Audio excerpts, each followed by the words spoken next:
Hello, YouTube family. It's a cold, dreary day here in Houston, Texas, but you know what? That's all right. We're going to still talk sports. Today, we're going to talk about the past couple of weeks, what has occurred in the football arena for the SWAC and a lot of other HBCU schools. We're going to pass over our Houston Astros becoming world champs in baseball.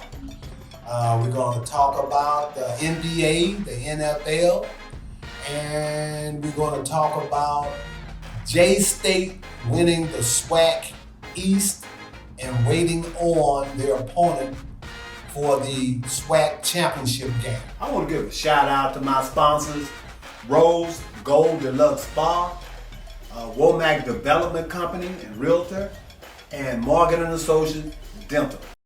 Okay, let's dive right in it. But before that, let's do this. I want you guys to hit that like button, that subscribe button, smash that bell, tell some friends about the show, as I always thank all of my watchers every show, and that is that I appreciate you as the show continues to gain in viewership. And so it only is able to do that by you people going out and passing out the word that, hey, check out Sports Talk with Fat Larry. He covers the HBCUs and local sports. And I do national too. But without further ado, one more time, hit that like button, that subscribe button, smash that bell, and write a comment today at the bottom of the page to let me know what it is you think our show can do to help progress forward. By that I mean, give me a topic that you might want to hear me talk about, or someone locally that you think I might be able to get to come on the show. So without further ado, let me start off with TSU. Why? Because I can. It's my show. And so let's start off with TSU and the SWAC. TSU lost a heartbreaker.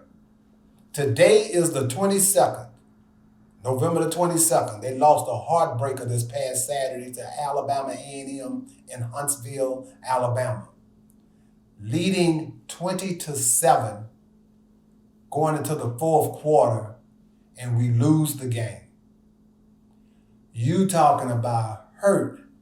I had nothing but hurt when I saw that score materialize. We lost our top flight quarterback, Andrew Body. And this is what happened, family. It's so hard, as I always tell people, to get that losing mentality off of you. You know, we here at Texas Southern, our football team, everybody say we have no backers, but we do. We in Houston, Texas, the fourth largest city. There's just so many things to do here in Houston that we're not the only urban school in a commuter city that has this problem. You know, we have close to 8,000 students, and probably 4,000 of them commute. So they got things they can do if we're not winning. And I don't agree with that's the way it should be, because I've attended all the games even when we lose it, because that's how I am about my school and my alma mater.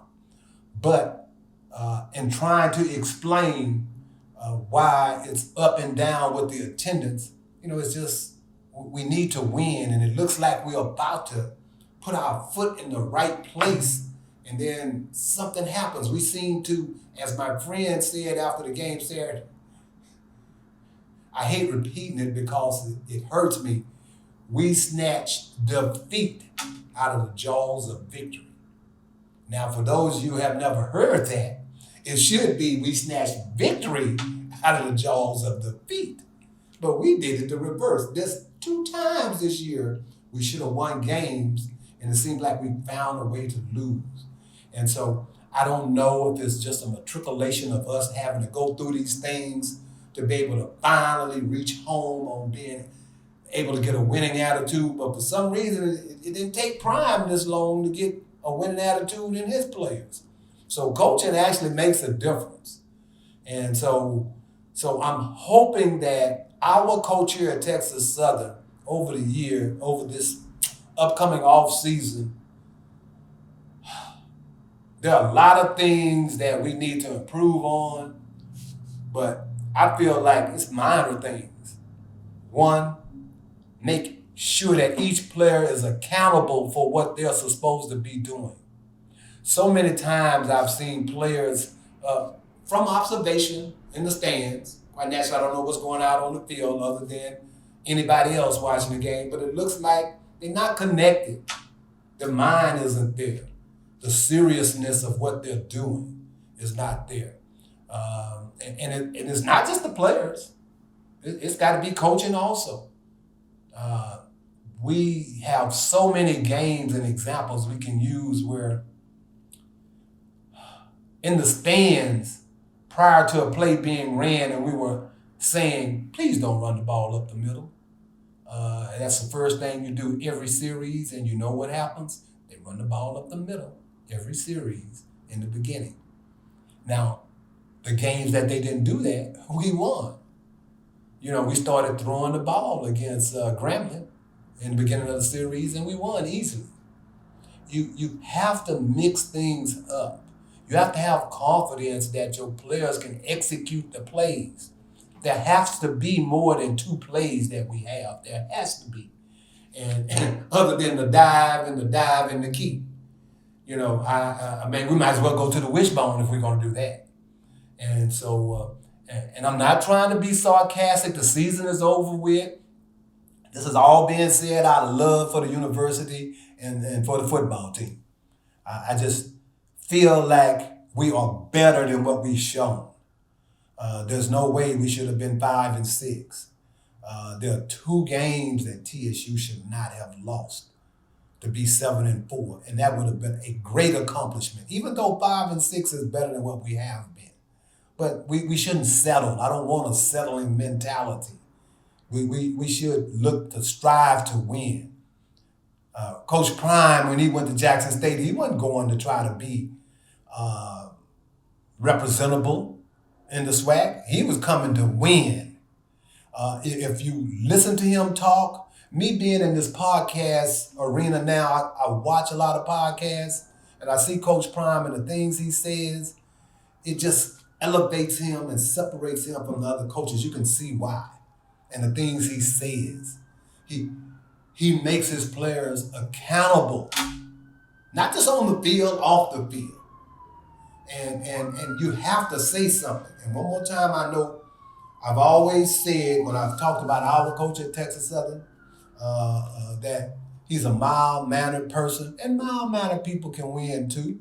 But when you got players not doing what they're supposed to do and overdoing what they should be doing, drawing penalties to continue the other team to continue to have the ball, you have to correct that. I don't mean in the team practices the following week. You need to correct that on the field right then. That player needs to sit down until he understands that he has a job that he needs to do. Do your job. And so I'm coming down on my Tigers right now. What we ended up 5-6 is much better than what we have been, but I don't see that expectation that we should have. We should be 7-4 minimum. If we come out to play against Prairie View versus what we did, who knows? But yet still, my gripe is with the TSU football team as a whole, players and coach. I'm going to give you a score for the offensive team, a grade. I said score, excuse me, family. When I get to talking about TSU football, I get, a little discombobulated because I'll be upset, and I'm sorry. But anyway, TSU's offense gets a grade of a B-. trust me, I had them at C minus. I talked with a few people and they kind of coaxed me into like, there were some positive things. And I said, yeah, you're right. B minus. The offense gets a B minus. The defense gets a D. I had it at a D minus, but they had a couple of games during the season that they showed well. And that's something that ticks me off in that if you can do it once, you know what you should be able to do? Do it twice. And if you do it twice, you should be able to do it 3 times. The good teams, that's what they do. They do it every week. They do a good job and they do their job every week. And that's all we're trying to get the Tigers to understand is that do your job, go out with enthusiasm. I was listening to Coach Prime on a show today, and he said it's hard. Everybody wants to win, but you got to have players that are dedicated. And I don't mean just saying you're dedicated. You got to go out and do the little things. Nobody has to tell you to go out and practice this drill. Nobody tells you need to go out and do a few more curls, lifts, and so forth. The winners do that without even being told. And so I'm going to cut back in just a minute. I know I dived in real quick on my Tigers, but I have to get this frustration off because I'm appreciative one thing, but on the other hand, I'm dejected in that I just feel like we could have done much better. There's news coming out that Coach McKinney is going to be allowed to go ahead and finish his last year of his contract. And I'm not mad with that because, as I'm telling you, there's some things positive, very positive Coach McKinney has done for the football team. One, getting some good players in. There was a time some years ago that there was no need even arguing about why we had one winner because we didn't have any players. We got players now. True, some of them are young, but other teams have young players that produce and do what they're supposed to do. So on defense, I've given them a D. Special teams gets a D in that the field goal kickers were hurt, and there's nothing you can do if you have no field goal kicker. The punter, we had no punting. So our special teams on the kicking and field goal, we getting a D. But on the return side, we got a young man, a freshman, that is sensational, that returns kickoffs and punts. So I'm giving that gentleman a B plus. There were 2 punts and kickoffs that he took back that were called back because of penalties. So this young man has a bright future. And this is what I'm saying. Coach McKinney has gone out and got us some good players. Now they need to be coached up. That's my emphasis. The players need to be coached up. We just got to do something different on offense and defense to get it accomplished. Now, that's enough of me crying on my Tigers, but because I still love them. Okay, let's talk about some other things going on in the SWAC. FAMU finished at 9-2 and did not make the FCS playoffs. With a 9-2 record, with their only loss being to the University of North Carolina, that is getting ready to play for the ACC championship. And they lost to Jackson State University that is 11-0 and number 5 in the FCS. How can you not have them in the FCS playoffs? Coach Simmons, I looked at a podcast today prior to doing my show here. He's very upset, and I know the reason why. Coach Prime is upset, and the other coaches in the SWAC are, because you had 4 schools from the CAA, Colonial Athletic Association, that made the playoffs. 4. And they got 7-4 records. FAMU 9-2, 1 loss to a major Power 5 school, and 1 loss to a 11-0 FCS school. I see no reason why FAMU should not have been in the playoffs. So I feel your pain, Coach Simmons, all the way here in Houston, Texas, H-Town, and behind FAMU not making the playoffs. Because what that will do subliminally is that I'm hoping Coach Simmons and Coach Prime stays at these respective universities, but these guys are being hunted. Coach Simmons is being talked to about deep Power 5 schools to come coach. Coach Prime is being courted to play at coach at Power 5 schools. And when they sit down and think about the advantages and the pros and cons of where they are versus where they can go, quite naturally, we know money always is going to be more. But they got to think about Coach Simmons is like, all coaches want to be national champions. And if they won't let you in the party, you can't be a national champion. So if he feels like he's got to go to a white conference, a predominantly white conference, to be able to make that, and who knows what may happen. And same thing with Coach Prime. If they feel like they got to go to a white college to get certain things accomplished and done, subliminally, one more time, that hurts the HBCUs because they don't want to, but as coaches, I can remember being an athlete, we didn't want to just win district or win the conference in baseball. We wanted to go to state championships and to college championships. And I'm sure that's what they would like to do.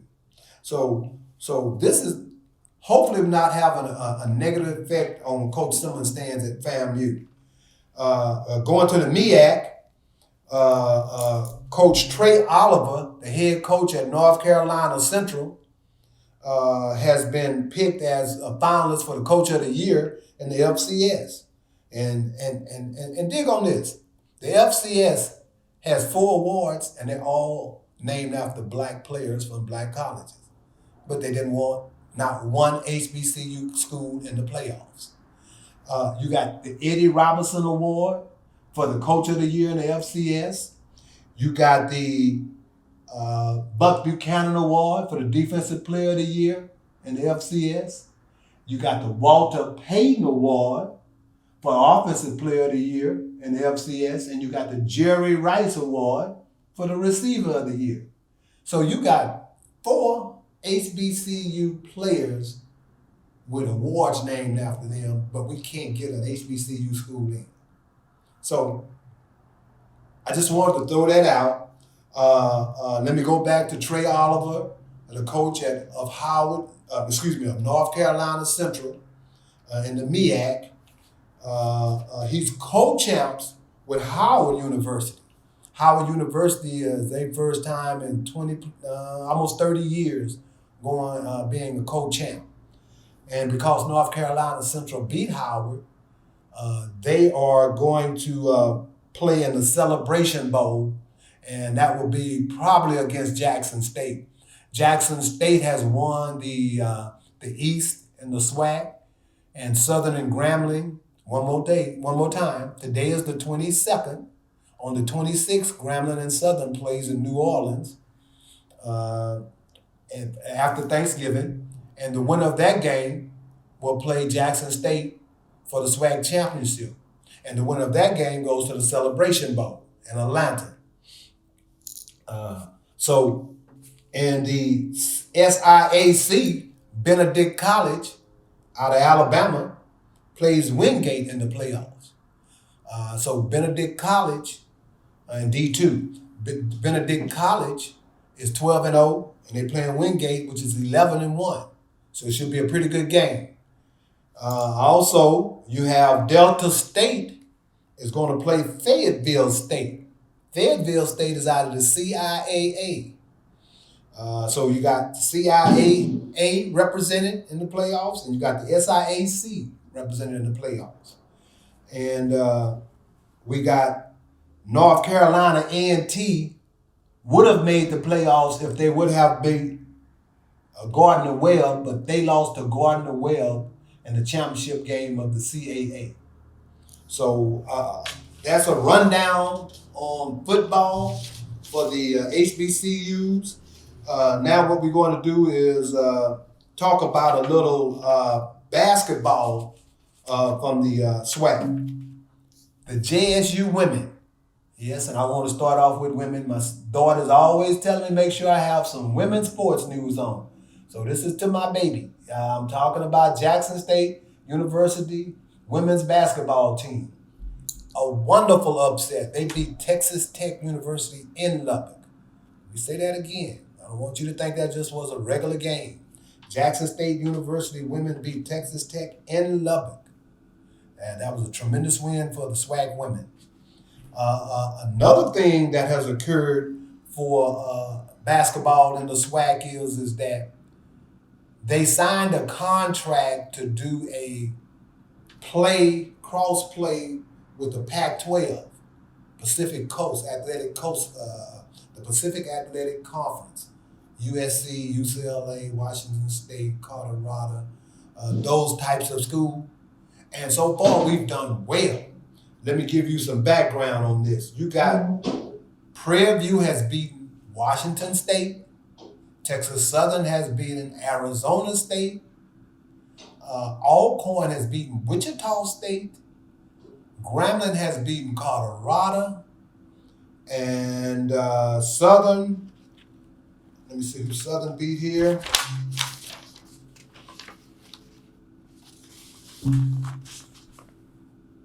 Okay. Southern beat University of California, Berkeley. So that's 4 victories that the SWAC has against D1 Power 5 schools in basketball. A great accomplishment for it. Okay? And you got, in basketball, you got, for instance, you got TSU men, one more time, has beat Arizona State. Alcorn has not only beat Wichita State, but they beat Stephen F. Austin also. You got the TSU women are 0-5, but seems to be improving with every game. Texas Southern has a new coach, Coach Vernette Skeet. She has 9 new players, majority of them are freshmen. So we have to give her a little time to get her system and her players acclimated to the way that she coaches. We have another HBCU tournament going on the 23rd and 24th of November. In other words, tomorrow, Wednesday, and on the 24th, Thursday, on Thanksgiving Day in Austin, Texas. It's going to be an NAIA HBCU Classic. You're going to have Houston Tillotson is going to be one of the participants. Talladega College out of Alabama. Wiley College, Texas. And you're going to have Langston University out of Oklahoma. I think that's a tremendous opportunity for the NAIA schools to get some exposure. And that's what's going to happen. They're going to get some exposure. Here locally, we have University of Houston. Men's basketball team is ranked number 3. And that's a great accomplishment. I can remember when he started this 9 years ago, and with little or nothing, Coach Sampson that is, and now he has a juggernaut over here in 3rd Ward for the University of Houston.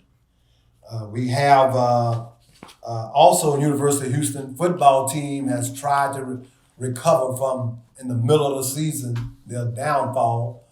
So they won a game. And they are at 7-4 right now. They have one more game, which they should win to be 8-4, but it's not the season that they were predicted to have. And I report University of Houston because University of Houston's right here in Houston. And I've always followed them. They're one of the first predominantly, they call them now PWIs, predominantly white institutions that would go out and recruit black kids. And so I have nothing but love for University of Houston. And so that's why I report what goes on with them. And so also, we're going to now talk about, that was something that was done in regards to the SWAC athlete. Now, he's no longer the athletic director. He's the commissioner of the SWAC, Mr. McClure. He's doing a great job. He got us to have this contract with the Pac-12 where basketball teams play each other. And now he has an HBCU Go TV package for the basketball team. We'll be able to see like 15 games on TV nationwide. It's called HBCU Go. And I just found out doing some investigative stuff, work on it, that Byron Allen, I don't know if the listening officers are aware, but Byron Allen is this black media guy that is buying up a lot of stuff and is becoming a big time player in the media. And I was listening to a podcast once again that they were saying it makes no sense that the black universities don't have outlets for TV. You got so many streaming services that they're looking for shows and athletic events to show. And Byron Allen must have heard him because he jumped on the SWAC. And just a little quick insight onto the games. A few of the games that's going to be shown. TSU is going to play UAPB January the 7th. TSU is going to play Jackson State January the 16th. They're going to play at Southern on February the 13th. They're going to play at Alcorn on February 27th. They're going to play on March the 4th at Prairie View. That'll be a sold-out game. It always is. And the TSU versus Prairie View, March the 4th at Texas Southern will be stuffed to the brim, as it always is. And so we should have a pretty good showing because there are other games that are rivalries, Southern and JSU and so forth, Grambling and Southern, that's going to be on HBCU Go. And that should be a good thing for us. Basketball, I am going to talk about the NFL and the NBA. The NBA, wow, there's so much going on with Kyrie Irving and the anti-Semitic. Let me ask my producer, how you pronounce that? Anti-Semitic. Anti-Semitic that he's been involved with, Kyrie Irving. Let me know at the bottom of the show in the comment section what you think about what he said. Is it bad or is it not bad? In the beginning, you had a lot of players piling on Kyrie saying he shouldn't talk about people like that. And but here lately, you having some people that are saying that what he said is not wrong. And so let me know what you think about that. Also, dealing with the Brooklyn Nets, the big forward, Ben Simmons, has come back to the New Jersey Nets, and he started in the beginning. He wasn't doing too well, but he's starting now to find his footing. This kid hadn't played in over a year, and so he's beginning to find his footing, and he's starting to show what he's made of. And so I look for the Brooklyn Nets to start moving up a little bit as he gets better and better. But I'm gonna read off the standings to you guys right quick. In the East, and I'm gonna let you know who my picks are. In the East, Celtics 13-4, Bucks 12-4, Cavaliers 11-6, a surprise. Pacers 10-6, a real surprise. The Wizards 10-7, the Hawks 10-7, the Raptors 9-8, the Knicks 9-9. Those are the top 8 teams. And for my money, the bottom, the last 4, Final 4 in the East, I'm looking at the Celtics, the Bucks, the Hawks, and the Raptors, just because of their experience. In the West, you got the Jazz, a big surprise, 12-7. You got the Suns, 10-6. Denver Nuggets, 10-6. The Clippers, 11-7. The Kings, 11-7, another surprise. The Pelicans, 10-7. The Grizzlies, 10-7. And the Blazers are 10-7, a surprise there also. My top 4 teams out of this. Now the Jazz are playing real well right now, but I don't even have them in the top 4 when it comes down to the playoffs. It's going to be a whole different story when it comes down to playoffs. The Jazz basically let a whole bunch of proven veterans go. They got some young guys and they have some guys with experience.